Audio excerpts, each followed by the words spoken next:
रात के लगभग 11 बजे थे। रोहिणी जी नेहा के साथ हॉस्पिटल पहुंच गई थी। वो बाहर रिसेप्शन के सामने खड़े होकर रोने का एक्टिंग करते हुए बोली, मेरी बहू यहाँ एडमिट है, वो कहाँ है, बता सकती हैं आप? नेहा रोहिणी जी को पीछे खींचते हुए धीरे से बोली, आंटी ये कुछ ज़्यादा हो रहा है। अब इसे कैसे पता कि आपकी बहू कौन है? रोहिणी जी समझते हुए फिर से बोली, मिसेज डिम्पल सिंह चौहान यहाँ एडमिट हुई है।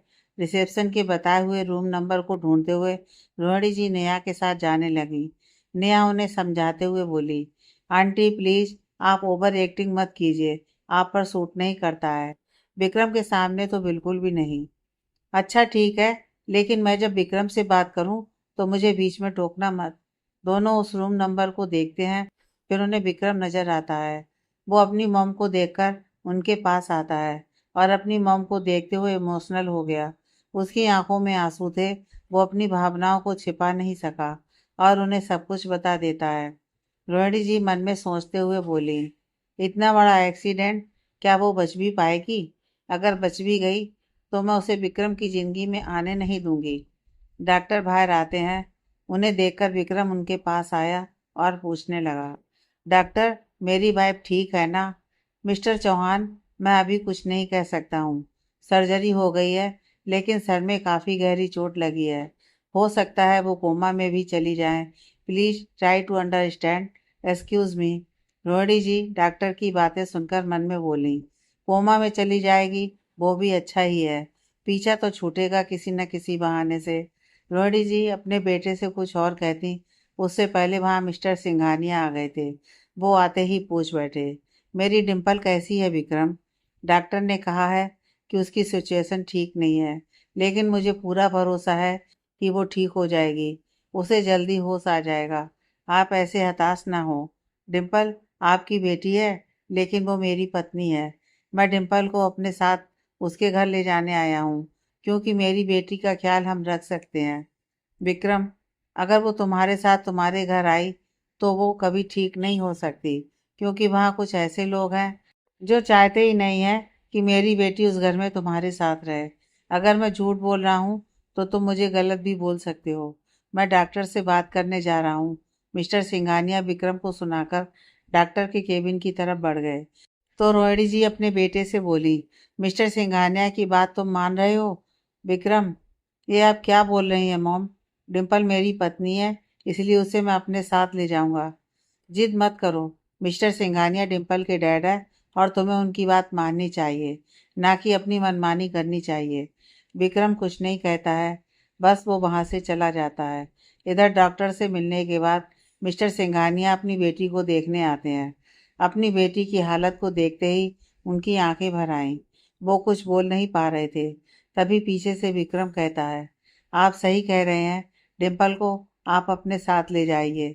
उस घर से ज़्यादा अच्छे से देखभाल डिम्पल की वहाँ होगी, जहाँ उसकी मॉम है, उसका परिवार है। विक्रम अपनी बात कहकर डिम्पल की हालत को देखकर अपने आप को ही कोसते हुए मन में बोला, ये सब क्या हो गया? काश कि डिम्पल अभी होश में आ जाती और कहती कि मैं तुम्हें छोड़कर क्यों जाऊं डैड के साथ। मुझसे बात बात में झगड़ा करती और मुझसे रूठ भी जाती। लेकिन अफसोस कि वो इस हालत में नहीं है। बस मेरी भगवान से यही प्रार्थना है कि तुम जल्दी से जल्दी ठीक हो जाओ और मेरी ज़िंदगी में वापस आ जाओ। 2 दिन बीत गए थे, लेकिन आज भी डिम्पल को होश नहीं आया था। डॉक्टर आते और उसे देखकर कुछ टेस्ट करते और चले जाते। इसी बीच डिम्पल की मॉम उसका ख्याल रखने के लिए हॉस्पिटल आ गई थी। लेकिन इन 2 रातों में विक्रम एक भी पल चैन से नहीं रहा। उसकी आंखों में नींद नहीं थी। इस वजह से उसकी आंखें भी लाल हो गई थीं। बिखरे हुए बाल और बड़ी हुई दाढ़ी के साथ उसे देखकर ही ऐसा लग रहा था जैसे डिम्पल को कुछ हो जाता तो वो जी नहीं पाता। वो 2 दिन से ऑफिस भी नहीं जा रहा था, सिर्फ हॉस्पिटल में रहता। रोहिणी जी अपने कमरे में बैठी हुई नेहा को बुलाती हैं। जैसे ही वो आती है, वो गुस्से में कहती है, मैंने तुमसे क्या कहा था और तुम क्या कर रही हो? तुम्हारी मौसी तो घर से चली गई हैं, लेकिन उनके जाते ही तुम्हारी अकल भी चली गई है क्या? पूरे 2 दिन से विक्रम घर में नहीं है। तुमने एक बार भी उसका हाल जानने की कोशिश नहीं की?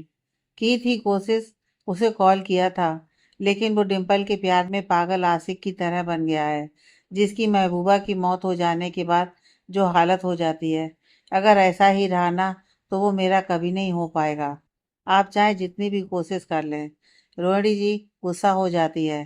तभी सिया जी बोली, भाभी मैं कुछ बोलना चाहती हूँ। विक्रम और डिम्पल को अलग करना आसान नहीं है।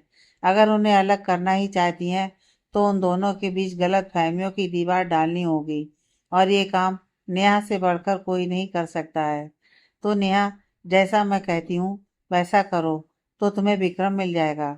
बुआ जी, आप क्या करने वाली हैं बताती हूँ, अब सुनो। सिया जी नेहा को समझाने लगी। रोहिणी जी भी सिया की बातें सुनकर खुश हो गई। आज का दिन भी विक्रम इंतजार करता रहा कि कब डिम्पल को होश आए और कब वो उससे ढेर सारी बातें कहे, लेकिन अब इंतजार करना मुश्किल होता जा रहा था। वो बेचैन होकर डिम्पल के बेड के बगल में बैठकर बोला, बस बहुत हो गया डिम्पल, अब और कितना इंतजार करवाओगी। जल्दी से होश में आ जाओ यार, तुम्हारे बिना कुछ भी अच्छा नहीं लगता है। तुम्हारी बातें सुनने का दिल करता है। बहुत अकेला महसूस कर रहा हूँ यार, प्लीज जल्दी से होश में आ जाओ। उसकी बातें मिसेस सिंघानिया सुनते हुए रूम में आई और विक्रम के बगल में खड़े होकर बोली, बहुत प्यार करते हो ना डिम्पल से, उसे इस सिचुएशन में देख नहीं पा रहे हो।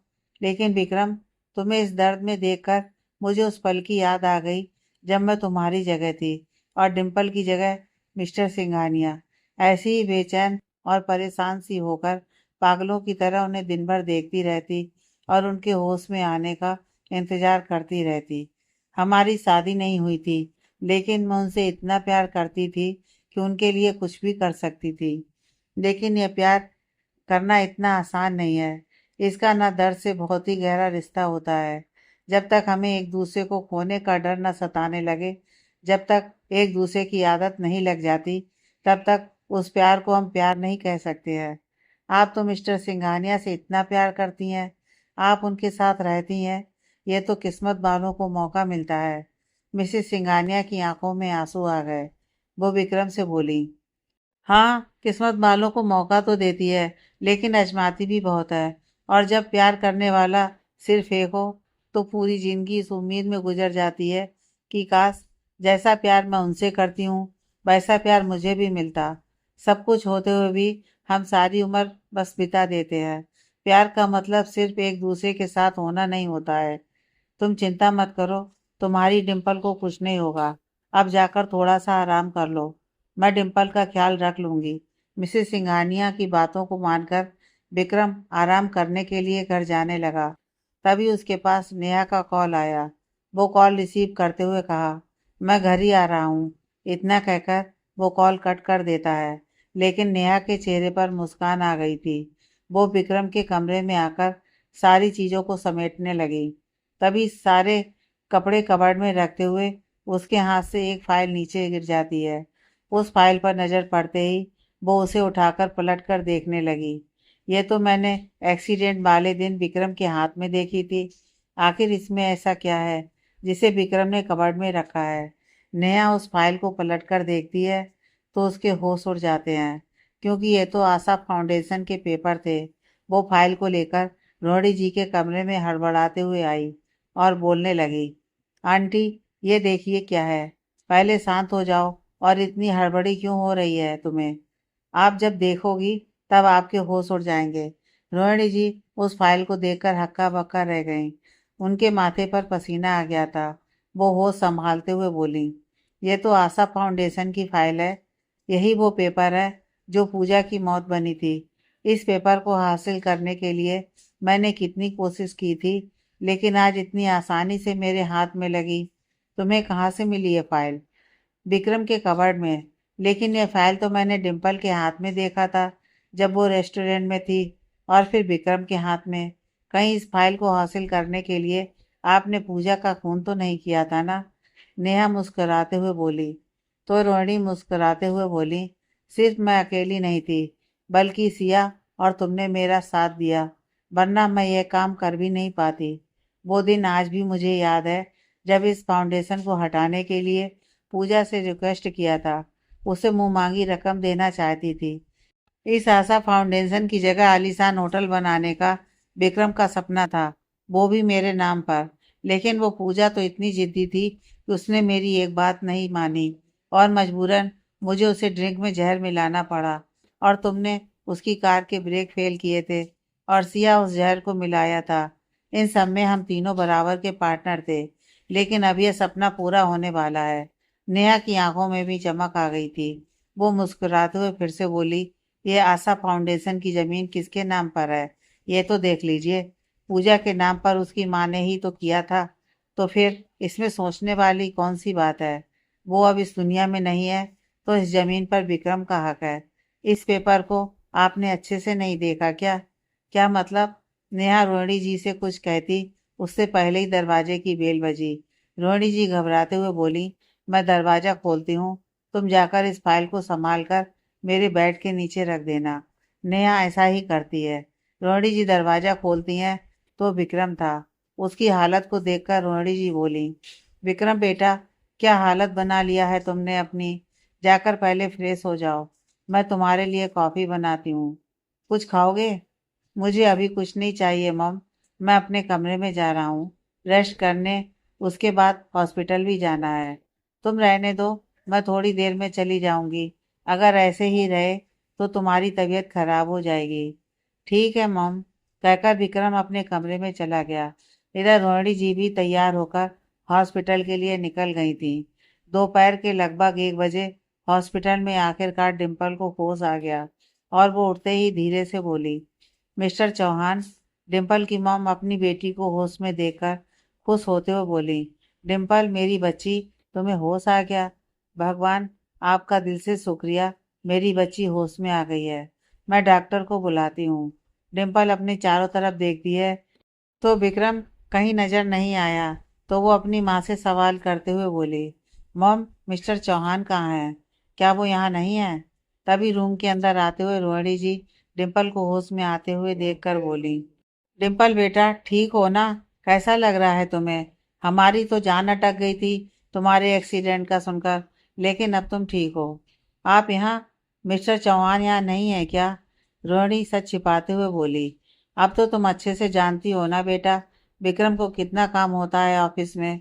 अब वो तुम्हारे साथ हॉस्पिटल में रहेगा तो उसका काम कौन करेगा? मैं उसे बता दूंगी तुम होश में आ गई हो। अब तुम आराम करो, मैं चलती हूँ।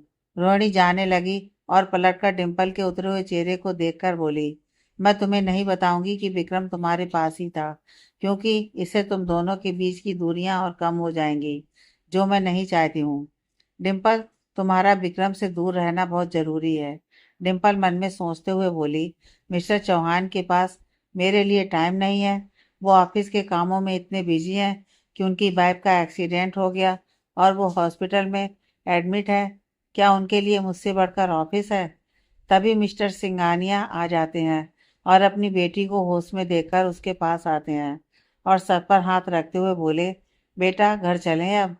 डैड, मैं एक बार मिस्टर चौहान से मिलना चाहती हूँ, वो मुझे देखने क्यों नहीं आए हैं? मिस्टर सिंघानिया अपनी बेटी को समझाते हुए बोले, वो आ जाएगा बेटा, लेकिन डॉक्टर ने तुम्हें भले ही डिस्चार्ज कर दिया हो, लेकिन उन्होंने तुम्हें आराम करने के लिए कहा है। डिम्पल मन में बोली, लेकिन मिस्टर चौहान को देखे बिना चैन कैसे मिल सकता है डैड? मेरे बेचैन मन में कितने सारे सवाल उठ रहे हैं, लेकिन मुझे सबसे पहले ये पूछना है कि वो मुझसे मिलने या फिर देखने के लिए क्यों नहीं आए। डिम्पल सोच में डूबी हुई थी कि मिसेस सिंघानिया बोली, बेटा तुम्हें कपड़े चेंज कर लो, हम घर के लिए निकलने वाले हैं। क्या हुआ, तुम ठीक हो ना? इतना सोचो मत। ठीक है मॉम, मैं चेंज करके आती हूँ। डिम्पल चेंजिंग रूम में आकर ड्रेस चेंज करती है और अपने मॉम डैड के साथ हॉस्पिटल से बाहर आती है। डैड के साथ कार में बैठ जाती है। फिर सारे लोग घर के लिए निकल पड़े। जैसे ही वो लोग घर आते हैं, डिम्पल की दादी दरवाजे पर ही डिम्पल को रोक लेती हैं और उसकी आरती करने लगीं और नज़र उतारते हुए बोली, भगवान मेरी बच्ची को हर बला से दूर रखें। अंदर आ मेरी बच्ची। डिम्पल अपनी दादी के पैर छूती है। फिर वो हाल में आती है और सोफे पर बैठ जाती है। तब तक मिसेस सिंघानिया उसके लिए नाश्ता बनाकर ले आती हैं, लेकिन डिम्पल खाने से मना कर देती है और अनमने ढंग से बोली, मॉम मैं आराम करना चाहती हूँ, प्लीज़ थोड़ी देर के लिए। ठीक है, जाओ बेटा अपने कमरे में। दादी माँ जब डिम्पल को बुझी हुई सी देखती हैं तो वो अपने बेटे से बोली, ये हमारी डिम्पल लग ही नहीं रही है, कितनी बदल गई है।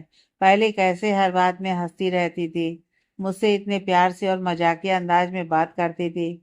पता नहीं मेरी बेटी को किसकी नज़र लग गई है, ये कितनी मुरझाई सी लग रही है।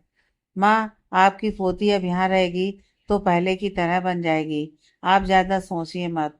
मैं सबके लिए खाना बनाने की तैयारी करती हूँ। आप भी थोड़ी देर आराम कर लीजिए। खाने की चिंता मत करो बहू, तुम पहले जाकर आराम करो। मिस्टर सिंघानिया ऑफिस के लिए निकल जाते हैं। मिसेस सिंघानिया अपने कमरे में चली जाती हैं, लेकिन डिम्पल अपने कमरे में अकेले बेड पर लेटे हुए विक्रम के ही बारे में सोचे जा रही थी। मिस्टर चौहान को ऐसा भी क्या काम है कि वो मुझसे मिलने का टाइम नहीं निकाल सकते। मैं कुछ ज़्यादा तो एक्सपेक्ट तो नहीं कर रही थी ना। बाय हूँ, इतना भी हक नहीं है क्या मेरा? अगर वो आएंगे भी तो मैं उनसे बात तक नहीं करूँगी। अब तो मैं उनसे बात क्या, उनसे नज़रें भी नहीं मिलाऊंगी और ना एक बार मुंह खोलूंगी। तब उन्हें समझ में आएगा जैसे मैं तड़प रही हूँ। बेचैन हूं मैं इतनी, काश कि उन्हें मेरी बात समझ में आती। मुझे उनके साथ रहना था, लेकिन उन्हें क्या। डिम्पल नाराज होकर सो जाती है। इधर विक्रम की आंख खुली तो वो फ्रेश होकर हॉल में आता है और अपनी मम को बैठे हुए देखकर बोला, मम, हॉस्पिटल से आ भी गई? ये गई भी थी या नहीं? वो हॉल में आता है और अपनी मम से, मम, आप हॉस्पिटल में गई थी ना? हाँ, थोड़ी देर ही पहले आई थी। अकेले रहकर क्या करती? डिम्पल को होश आया और वो अपने मॉम डैड के साथ चली गई। एक बार भी उसने तुम्हारे बारे में नहीं पूछा। यहाँ तक कि किसी ने भी उन्हें तुम्हारे बारे में नहीं बताया। तुम तो उस लड़की के प्यार में पागल हो, लेकिन उस लड़की ने तेरे बारे में जानने की कोशिश नहीं की। मुझसे देखकर रहा नहीं गया। विक्रम क्यों अपना टाइम बर्बाद कर रहा है? देख बेटा, वो लड़की तुम्हारे लायक ही नहीं है और ना ही तुम्हारे प्यार के लायक। लेकिन विक्रम का तो ध्यान डिम्पल में था। वो मुस्कुराते हुए खुद से बोला, डिम्पल को होश आ गया? ओह माय गॉड, इतनी बड़ी न्यूज़! भगवान ने मेरी सुन ली। मेरी डिम्पल ठीक है अब। मैं उससे मिलने जाऊंगा मॉम। लेकिन रोहिणी जी का गुस्सा सातवें आसमान पर था। वो विक्रम को पकड़ते हुए बोली, तुम्हें होश भी है क्या? क्या बक रहा है तू? इतना पागलपन भी ठीक नहीं है। अब तो कुछ ही महीने बचे हैं इस सौदे की शादी को खत्म होने में, और तुम्हारे सर पर सवार इस सौदे के इश्क का भूत उतर जाएगा। जब उस लड़की को कोई फर्क नहीं पड़ता है तो तू उसके पीछे इतना बावला क्यों हो रहा है विक्रम? मुझे समझ में नहीं आता कि तू इतनी जल्दी अपने पहले प्यार को भूल गया और उस लड़की से दिल लगा बैठा है जो तुम्हारी पूजा की मौत की वजह है। रोहिणी जी बहुत कोशिश करती हैं विक्रम को भड़काने की, लेकिन वो टस से मस नहीं हुआ। बस अपने दिल की बात सुन रहा था और अपनी मॉम की तरफ देखते हुए कहा, डिम्पल इनोसेंट है मॉम। और किसने कहा मैंने पूजा को भुला दिया है? बल्कि उसी की कही हुई बातों को याद करते हुए मुझे एहसास हुआ है कि वो भी तो यही चाहती थी कि मैं कभी अकेला ना रहूं। और इससे पूजा के लिए मेरा प्यार कम नहीं होगा, क्योंकि अगर डिम्पल नहीं होती तो शायद मेरे दिल में किसी के लिए प्यार नहीं होता। मॉम, मैं कितना किस्मत वाला हूँ कि डिम्पल मेरी जिंदगी में आई है। तुम अपने होश में नहीं हो विक्रम। नहीं मॉम, मुझे तो अब होश आया है और मैं अपनी डिम्पल से मिलने जा रहा हूँ और उसे इस घर में ले आऊंगा। विक्रम की इतनी बातें सुनकर रोहिणी जी का गुस्सा और भी ज्यादा बढ़ गया था। लेकिन विक्रम तो डिम्पल के घर जाने के लिए निकल पड़ा था और वो चाह कर भी कुछ नहीं कर सकी। नेहा, माँ बेटे की बात सुनकर मुस्कुराते हुए बोली, क्या हुआ आंटी जी? अपने बेटे पर इतना भी लगाम कस नहीं सकी? वो तो आपकी हर बात मानता है ना, तो फिर आज आपकी बातों को इग्नोर करके क्यों चला गया? रोहिणी जी के पास नेहा के सवालों का कोई जवाब नहीं था, इसलिए वो कुछ बोले बिना ही अपने कमरे में चली गईं। विक्रम रोहिणी जी की बातों को इग्नोर करके डिम्पल से मिलने के लिए घर से निकल चुका था। लेकिन नेहा की बातें रोहिणी जी को तीर की तरह चुभ गई थीं। वो अपने कमरे में गुस्से में इधर से उधर करते हुए कुछ सोच रही थी। तभी उनके दिमाग में कुछ आइडिया आते हैं। वो मुस्कुराते हुए खुद से बोली, अब डिम्पल खुद ही मेरे बेटे से दूर हो जाएगी। वो डिम्पल को कॉल लगाने लगी। दूसरी तरफ डिम्पल रोहिणी जी का कॉल रिसीव करते हुए बोली, हेलो डिम्पल, मेरे बेटे का पीछा छोड़ने का क्या लोगी तुम? आखिर कब तक तुम ऐसे ही उसे तकलीफ देती रहोगी? क्या था और क्या बन गया है वो, तुम खुद ही देख लो। वो तुम्हारे प्यार में पागल हो गया है। मैं तुम्हें कुछ भेज रही हूँ, उसे देख लो। और अगर उससे भी तुम्हारा जी नहीं भरा हो तो खुद डॉक्टर से पूछ लेना। तुम वो नहीं दे सकती हो।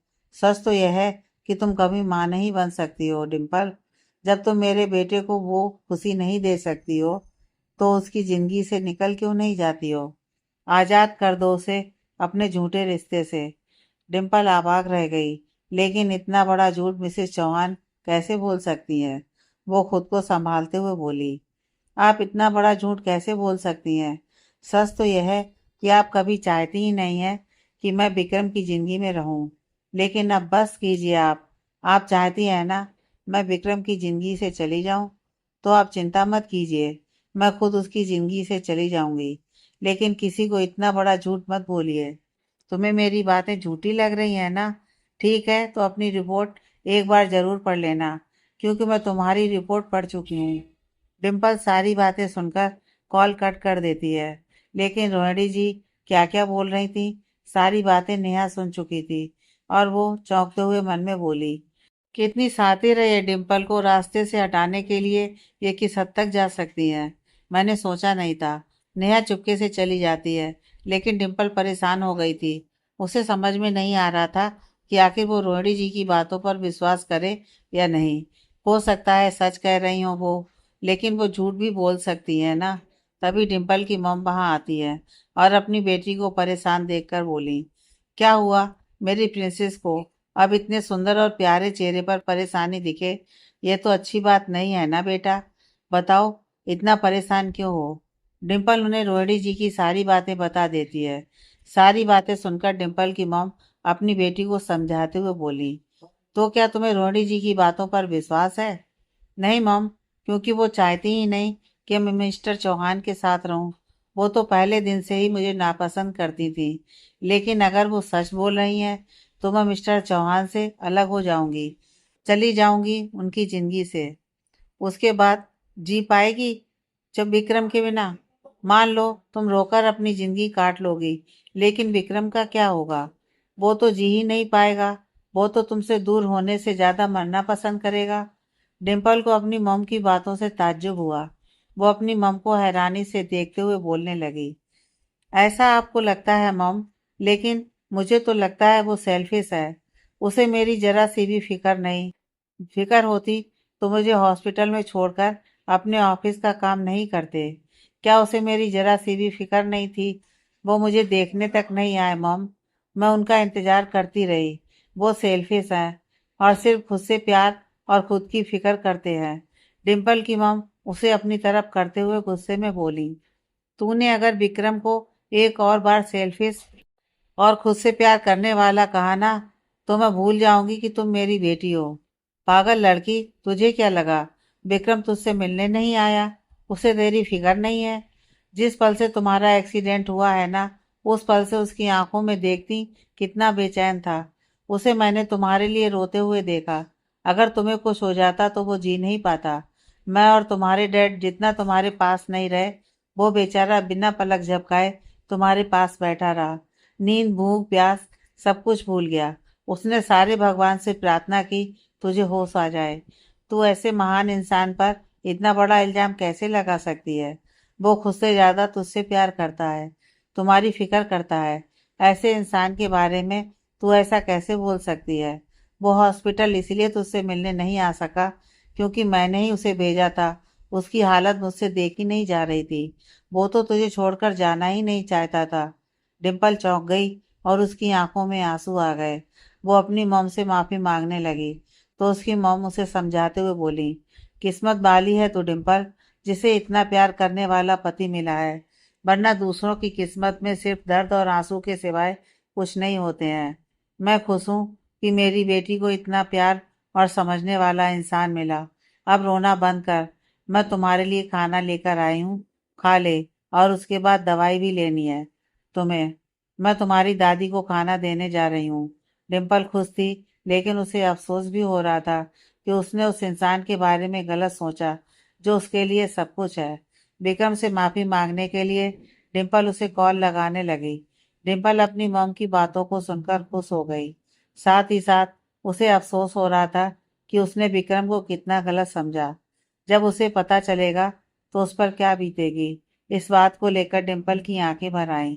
इधर विक्रम डिम्पल से मिलने जा रहा था, इसलिए उसके पसंदीदा फ्लावर व्हाइट लिली का गुलदस्ता लेकर वो आगे बढ़ा ही था कि उसकी नज़र एक गिफ्ट शॉप पर गई। वहां पर वो एक शोपीस को देखता है। प्रिंसेस और प्रिंस को एक दूसरे के हाथों में हाथ लिए हुए वो उस गिफ्ट शॉप पर आकर वो शोपीस खरीदता है और मुस्कुराते हुए कार में आकर बैठा और म्यूजिक सिस्टम को ऑन करके वो म्यूजिक बदलने लगा। तभी एक सॉन्ग जिसकी धुन सुनकर विक्रम के होठों पर मुस्कान बिखर गई और वो सॉन्ग को सुनने लगा।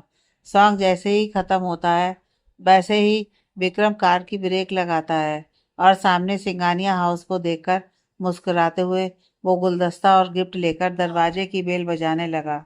दरवाजा कोई और नहीं बल्कि मिसेस सिंगानिया खोलती हैं और अपने सामने विक्रम को देखकर बोली, विक्रम बेटा अंदर आओ।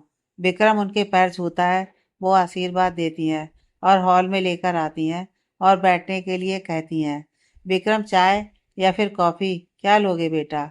तुम इधर उधर मत देखो, बैठो आराम से।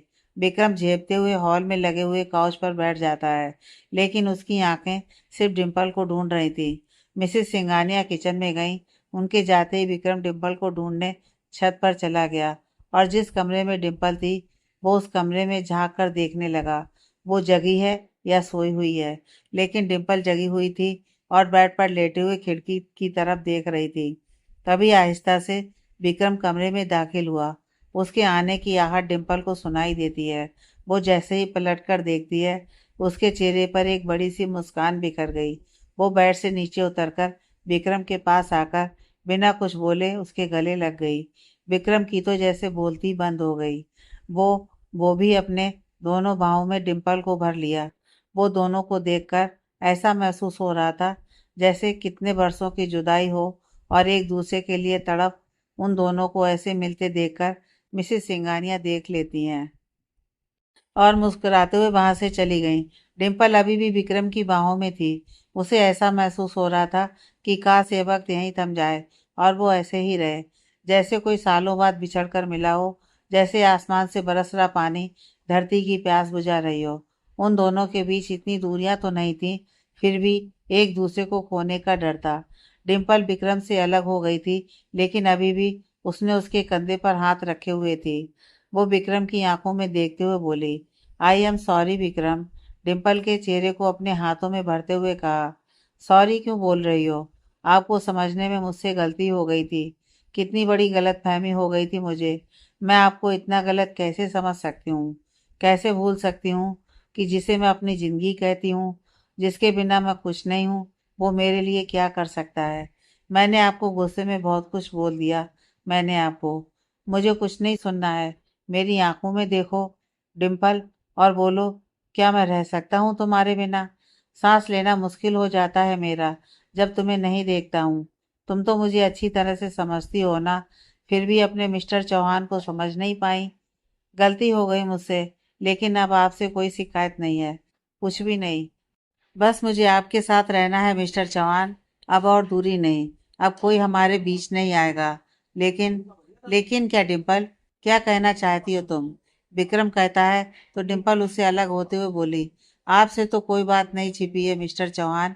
हमारी शादी शादी नहीं बल्कि एक सौदा था जो कुछ ही महीने में ख़त्म हो जाएगी। फिर हम दोनों को अलग होना पड़ेगा, जो मैं बिल्कुल भी नहीं चाहती हूँ। मैं आपके साथ रहना चाहती हूँ मिस्टर चौहान। मैं आपसे जुदा नहीं हो सकती हूँ। मैं तो जी भी नहीं पाऊंगी। करूँ तो क्या करूँ? क्योंकि आपकी मम मुझे पसंद नहीं करती हैं। वो चाहती ही नहीं है कि मैं आपकी लाइफ में रहूँ। वो नेहा के साथ आपकी शादी करवाना चाहती हैं। डिम्पल के इतना कहते ही विक्रम उसे समझाते हुए कहा, ऐसा कुछ नहीं होगा, मुझ पर भरोसा है ना? खुद से भी ज़्यादा। लेकिन मैं पूजा की तरह मरना नहीं चाहती हूँ। आपकी ज़िंदगी से जाना नहीं चाहती हूँ। मुझे हमेशा से एक ही डर लगा रहता है कि पूजा की क्या गलती थी। वो तो अपने आने वाली ज़िंदगी में दस्तक ही दिया था। उसके साथ ऐसा क्यों हुआ? आखिर उन लोगों को उसके साथ ऐसा करते हुए थोड़ी सी शर्म नहीं आई? डिम्पल कुछ और कहती उससे पहले विक्रम उसकी बातों को काटते हुए बोला, तुम कहना क्या चाहती हो डिम्पल? पूजा की मौत कैसे हुई और किसने की? तुम जानती हो ना आगे की कहानी? नेक्स्ट पार्ट में।